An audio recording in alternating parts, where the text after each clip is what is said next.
Cuán firme cimiento se ha dado a la fe. A través de la Biblia, un análisis de la Biblia libro por libro que le ayudará a crecer espiritualmente. Estos estudios fueron diseñados por el Dr. J. Vernon McGee. Acompáñenos en este fascinante recorrido a través de la Biblia. La palabra de Dios. A través del tiempo, la satisfacción ha sido nada más que un sueño evasivo para los que buscan la vida aparte de Dios. En el estudio de hoy, empezamos el libro de Colosenses, en el cual aprenderemos que se le da énfasis a Cristo, quien es la cabeza de la iglesia. Veremos que podemos tener una profunda satisfacción en la vida cuando encontramos nuestras vidas en Cristo. Si usted es un nuevo oyente, bienvenido a bordo. Soy Heiel Ortiz, su anfitrión, y estoy emocionado de darle la bienvenida a la familia de A Través de la Biblia, que abarca más de 160 países y más de 200 idiomas y dialectos en todo el mundo. Este año 2023 celebramos 50 años de la fidelidad de Dios con el ministerio de A Través de la Biblia en español. Damos gracias a Dios por sus muchas bendiciones y la manera que Él provee fielmente a través de su pueblo para continuar y extender el ministerio de A Través de la Biblia. El autobús bíblico continúa rodando por la carretera del tiempo. El conductor es el mismo que ha sido durante todo este tiempo, el Espíritu Santo. Él es el verdadero maestro, quien puede tomar las cosas de Cristo y mostrarlas a nosotros. Si no recibe nuestros correos electrónicos, le animo a suscribirse porque este año estamos enviando correos con la historia del ministerio, testimonios especiales de oyentes y noticias especiales que creo que les serán de interés. Visite atravesdelabiblia.org/notas, donde usted podrá suscribirse o por correo electrónico, o para los que tienen una dirección en los Estados Unidos, por correo postal. La página otra vez es atravesdelabiblia.org/notas. Iniciamos nuestro tiempo en oración. Padre Celestial, gracias por tu palabra. Por favor, enséñanos a través de tu palabra lo que necesitamos para crecer en la gracia y el conocimiento de tu Hijo Jesucristo. En su nombre oramos. Amén. Con nosotros, nuestro maestro Samuel Montoya, guiándonos y dirigiéndonos en el estudio bíblico de hoy. Amigo oyente, al dar comienzo hoy al estudio de la epístola a los Colosenses, quisiéramos recordarle que, en primer lugar, esta es otra de las epístolas que el apóstol Pablo escribió cuando se encontraba en la prisión en Roma. Usted recordará que dijimos que el apóstol Pablo había escrito la carta a los Efesios en una prisión en Roma, y en ese mismo lugar él escribió la carta a los Filipenses, así como también la carta a los Colosenses. Y todavía nos falta considerar otra epístola bastante corta y una que es muy personal, y es la carta a Filemón. Aparentemente, estas 4 cartas fueron llevadas de Roma por medio de 4 mensajeros. Eso tuvo lugar alrededor del año 62 después de Cristo. 4 hombres dejaron la ciudad de Roma sin ser observados y llevaban en sí estos valiosos documentos. Tíquico estaba llevando la epístola a los Efesios, a la ciudad de Éfeso, donde aparentemente él era el pastor o un líder en la iglesia. Epafrodito llevaba consigo la epístola a los Filipenses, ya que él era el pastor de la iglesia en ese lugar. Y Epafras llevaba la epístola a los Colosenses porque aparentemente él era un líder o pastor de esa iglesia. Y luego Onésimo llevaba la carta a Filemón, ya que éste era su dueño y él estaba regresando a él.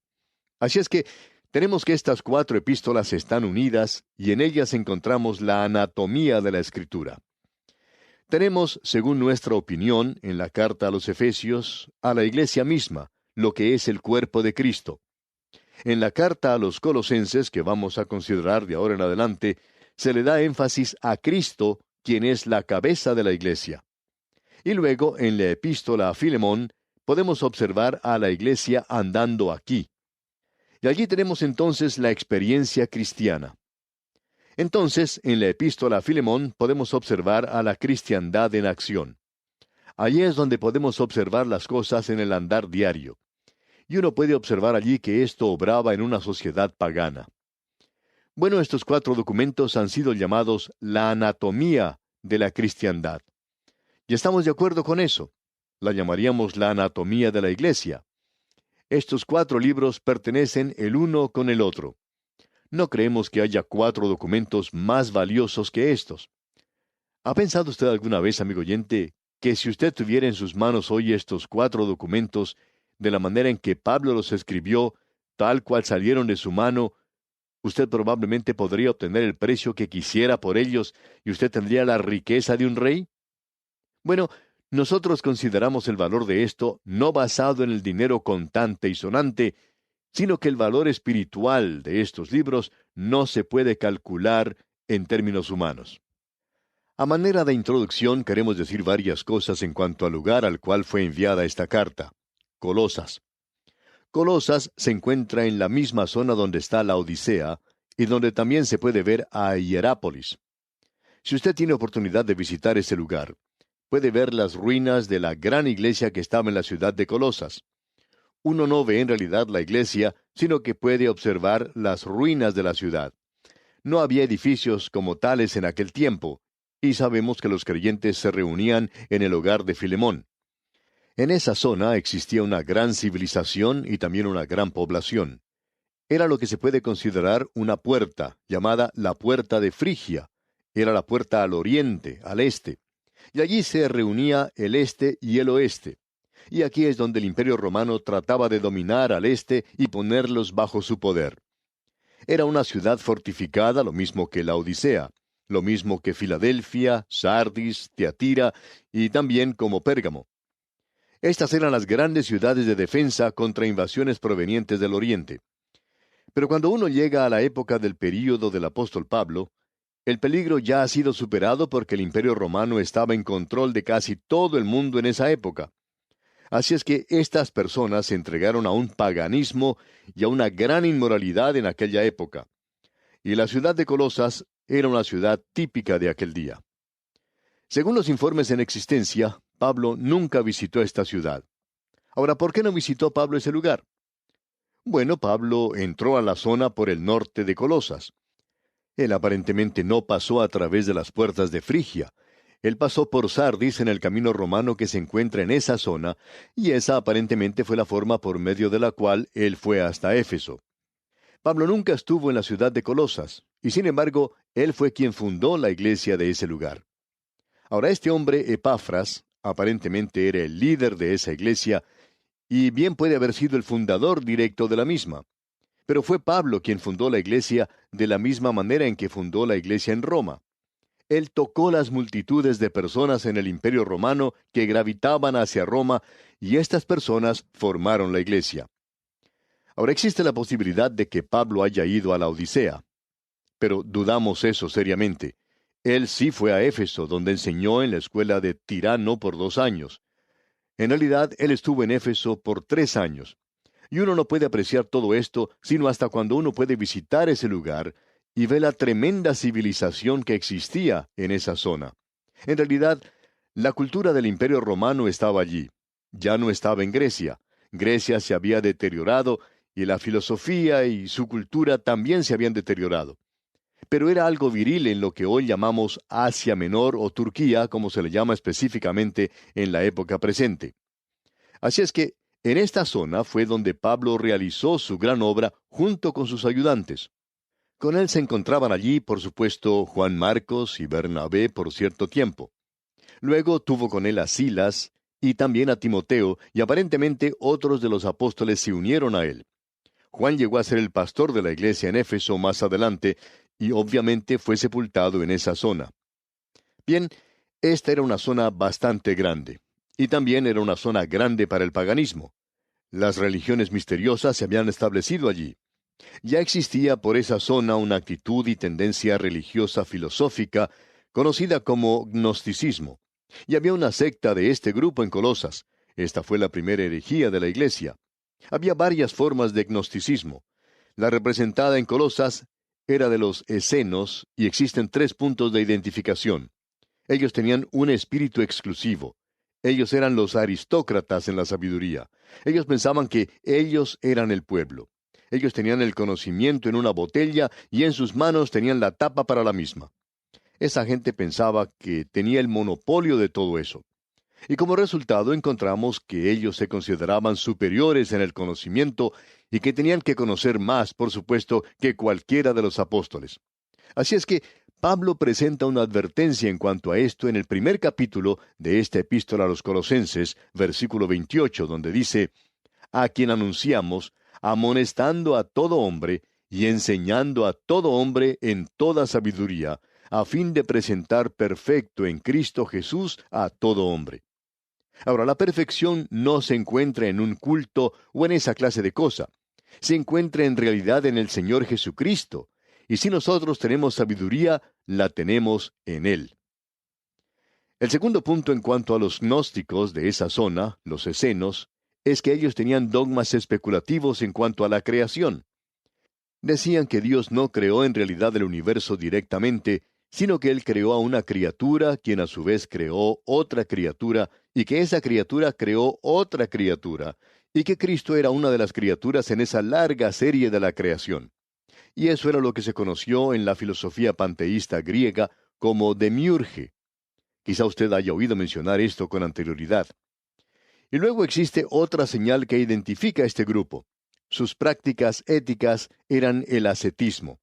Ellos estaban influenciados por el estoicismo griego y también por un libertinaje sexual proveniente de los epicúreos griegos. Ellos eran también panteístas. Amigo oyente, siempre existe el peligro de que el cristianismo se congele en cierta forma. Tiene un ritual. Eso ha ocurrido en muchas zonas, en muchas iglesias. No es otra cosa sino simplemente un rito o una forma. Y esto es todo lo que uno hace. Luego, por otro lado, tenemos el otro exceso. Siempre existe el peligro de que se va a evaporar en una filosofía. Y todo lo que uno tiene entonces es nada más que una filosofía. Cierto hombre preguntó en una ocasión a un pastor: ¿qué teoría de inspiración mantiene usted?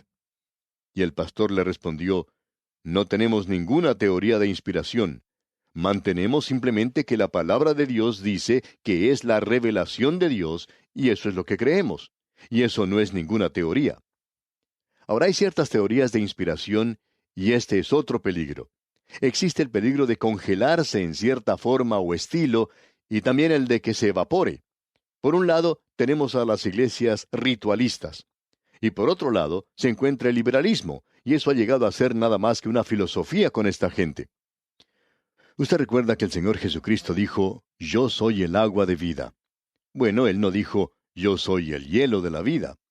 Ahora, el agua helada es muy buena, y hay muchas personas que gustan de un rito hermoso. Y si usted tiene algo que vaya con ese rito, está bien. Pero ese algo tiene que ser Cristo. Pero el rito es nada más que hielo, y debemos recordar que Él es el agua de vida. Y cuando uno calienta el agua, lo que obtiene es vapor. Y Él tampoco dijo: yo soy el vapor de la vida. Él es el agua de vida, y es el agua a la temperatura de la vida. No se congela ni hierve tampoco, sino que es Cristo en usted la esperanza de gloria. Y ese es el andar en la calle donde usted vive. Y esperamos que no esté congelado ni que esté hirviendo. Esto es el traer a Cristo al mismo lugar donde vivimos. Allí es donde lo necesitamos hoy, y allí es donde lo queremos. Ahora, siempre existe el peligro de tratar de agregar algo a Cristo o el tratar de quitar algo de Él. Y la herejía más antigua es siempre la herejía más moderna, digamos de paso. El cristianismo no es un problema matemático de sumar y restar. El cristianismo, amigo oyente, es Cristo. Y como Pablo dirá más adelante en esta epístola que estamos comenzando hoy, porque en Él habita corporalmente toda la plenitud de la deidad. En Él mora o habita todo el pléroma, es decir, toda la plenitud. Usted recibe todo lo que necesita en Jesucristo, debemos decir de paso. Creemos que hay algo aquí que es muy importante para nosotros y que lo debemos notar. Permítanos presentar una cita de alguien que ha dicho algo sobre esta epístola. Se trata del Dr. Sandy. Él dice que en la carta a los Efesios, la iglesia es el objetivo principal, y que el pensamiento pasa o se mueve hacia arriba a Cristo como la cabeza de la iglesia. En la epístola a los Colosenses, Cristo es el objetivo principal y que el pensamiento pasa hacia abajo a la iglesia como el cuerpo de Cristo. Y el pensamiento que domina en esta epístola es que Cristo domina todo. Él es todo lo que necesito, Él es todo. Ahora Carlos Wesley dice en uno de sus hermosos himnos, «Tú, oh Cristo, eres todo lo que quiero, en ti hallo más que todo». ¡Cuán maravilloso, amigo oyente! Y esto es lo que esta epístola nos va a decir. Y esta es la epístola apropiada para seguir a nuestro estudio del Cantar de los Cantares de Salomón. Fue el gran predicador Spurgeon quien dijo, «Mira que tú eres nada y sé humilde. Pero mira al Señor Jesucristo, tu gran representante, y alégrate de ello. Te ahorrará cualquier dolor si aprendes a pensar de ti como siendo en Él, acepto en el amado, encontrar en Él nuestro todo en todo». Cuando uno llega a una edad avanzada, uno ya no espera vivir mucho tiempo. Pero uno puede descansar en el perdón amoroso en este tiempo. Uno no puede encontrar un lugar mejor para descansar que ese, amigo oyente, descansar en el Señor. Y cuando usted encuentra eso, usted no va a necesitar de ninguna clase de rito. Esas cosas ya no son necesarias. Tampoco habrá necesidad de discutir en cuanto a las teorías de inspiración. O bien usted cree que la Biblia es la palabra de Dios, o usted no cree que la Biblia es la palabra de Dios. Dejemos de lado este llamado análisis intelectual que tenemos en la actualidad. Eso no sirve para nada, amigo oyente. Y tiene mucho más valor el que seamos nosotros mismos una persona genuina, real, con lo malo que esto puede ser, que el tratar de ser la imitación de otra persona. Es necesario que seamos nosotros mismos en la actualidad y dejar de tratar de ser algo que en realidad no somos. Recuerde, amigo oyente, que Él está alimentando a sus ovejas y no a las jirafas. Esta es una epístola maravillosa en la cual estamos entrando hoy. Y creemos que lo mejor sería ahora mismo llegar por lo menos al umbral de esta epístola y dar comienzo a ese primer estudio que tenemos hoy. Quizá lo mejor sería que observáramos un poco el bosquejo de esta epístola. Esta epístola se divide, como lo hacen todas las epístolas de Pablo, en una sección que es doctrinal y una sección que es práctica. En la sección de doctrina tenemos los primeros 2 capítulos. En esa primera sección leemos que Cristo es la plenitud, el pléroma de Dios. En Cristo nosotros somos hechos completos. Bien, ahora veremos las divisiones que entran aquí. Luego tenemos la sección práctica, donde vemos a Cristo, la plenitud de Dios, derramado, vertido en la vida a través de los creyentes. Y aquí es donde nosotros necesitamos traer ese frasco de alabastro lleno de ungüento. Bien, observemos lo que dice la introducción de esta epístola, lo que comprende los primeros 8 versículos. Y en los primeros 2 versículos del capítulo 1 leemos, Pablo, apóstol de Jesucristo por la voluntad de Dios, y el hermano Timoteo, a los santos y fieles hermanos en Cristo que están en Colosas, gracia y paz sean a vosotros, de Dios nuestro Padre y del Señor Jesucristo. De seguro que usted reconoce que esta introducción es algo familiar. Ya la hemos visto en 2 o 3 oportunidades en las epístolas de Pablo. Él no se aparta mucho de eso. Sin embargo, necesitamos prestar atención a lo que aquí se dice en cada oportunidad en que la leamos. No vamos a entrar en mucho detalle. Pablo se llama a sí mismo apóstol de Jesucristo, y siempre dice, por la voluntad de Dios. Pablo, amigo oyente, estaba en la voluntad de Dios cuando él era un apóstol. Y la pregunta importante que nosotros nos debemos hacer hoy es, ¿estamos nosotros en la voluntad de Dios cuando estamos sirviendo a Cristo? ¿Está usted, amigo oyente, seguro que se encuentra en el lugar apropiado? ¿Está seguro que está haciendo la cosa apropiada? Creemos que cada creyente es llamado a actuar en el cuerpo de los creyentes, y es importante el actuar de la forma apropiada. Tenemos demasiadas personas haciendo cosas hoy que no deberían estar haciendo. Esas personas piensan, tengo que ocuparme en hacer algo similar a lo que el hermano fulano de tal está haciendo. Amigo oyente, con toda certeza que nuestros dones son distintos. Todos nosotros tenemos dones distintos. Y creemos que vamos a actuar, vamos a funcionar un poco diferente. Pero debemos estar actuando. Y es maravilloso poder ver que este hombre Pablo, es un apóstol por la voluntad de Dios. Fue Dios quien le hizo a él un apóstol. Ahora, ¿le puso Dios a usted, amigo oyente, en el lugar donde se encuentra? Quizá en los negocios. Amigo oyente, cuando usted está en la voluntad de Dios, sentirá una profunda satisfacción. Luego Pablo sigue diciendo aquí en su introducción, a los santos y fieles hermanos. Ahora, ¿quiénes son los fieles hermanos? Bueno, son los creyentes. Los santos y los fieles hermanos son lo mismo. Pablo no está hablando aquí de dos grupos diferentes de personas. Nosotros no somos santos por lo que hacemos, sino debido a nuestra posición. Esa palabra quiere decir separados para Dios. A aquellos, pues, que han sido separados para Dios y que son creyentes, y estos son los mismos, a esos es a quien se está refiriendo Pablo. Ellos están en Cristo, esa es su posición, pero están ubicados en Colosas. Y lo importante, amigo oyente, no es dónde usted está, sino en quién está usted. Eso es lo que verdaderamente importa. Bien, amigo oyente, vamos a detenernos aquí por hoy. Dios mediante, continuaremos con nuestro estudio de este capítulo 1 de la Epístola a los Colosenses en nuestro próximo programa, y como lo hacemos con frecuencia, le sugerimos que usted lea el resto de este capítulo 1 para que se familiarice con lo que Pablo expone en esta porción y esté así mejor preparado para nuestro próximo estudio. Que las bendiciones del Señor desciendan sobre usted es nuestra ferviente oración. Muchas gracias a el maestro Samuel Montoya. Estar en Cristo significa creer y confiar en Él y recibir su regalo de salvación. Esta es la mejor noticia que usted jamás podría escuchar. Dios le invita a estar en Cristo, recibiendo el don gratuito de la salvación que Él le ofrece a través de su Hijo. Si ya usted conoce a Jesús como su Salvador, tome unos minutos, exprésele a Dios su amor y gratitud por el maravilloso regalo que le ha hecho. Y si aún no conoce al Señor, no deje que termine el día sin afrontar su necesidad de un Salvador. Pídale a Dios que le muestre el camino para conocerle. Si quiere ayuda para entender lo que significa ser salvo, visite a través de la Biblia.org y haga clic en la foto que dice ¿Cómo puedo conocer a Dios?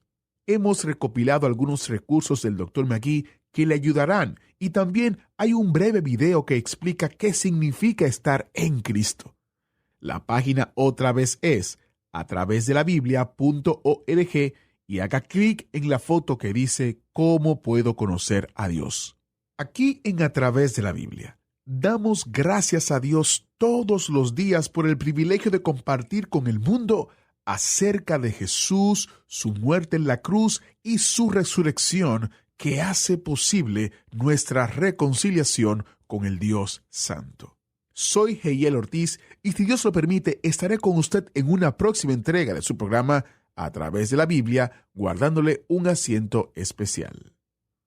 ¿Fue de ayuda para usted el estudio de hoy? ¿Desea enviarnos algún comentario de lo que ha estado escuchando? Entonces escríbanos, no espere más. Nuestro correo electrónico es atv@transmundial.org. atv@transmundial.org. Si desea recibir las notas y bosquejos de lo que estamos estudiando, suscríbase gratis en nuestra página en internet a través de la Biblia.org/notas. A través de la Biblia.org/notas.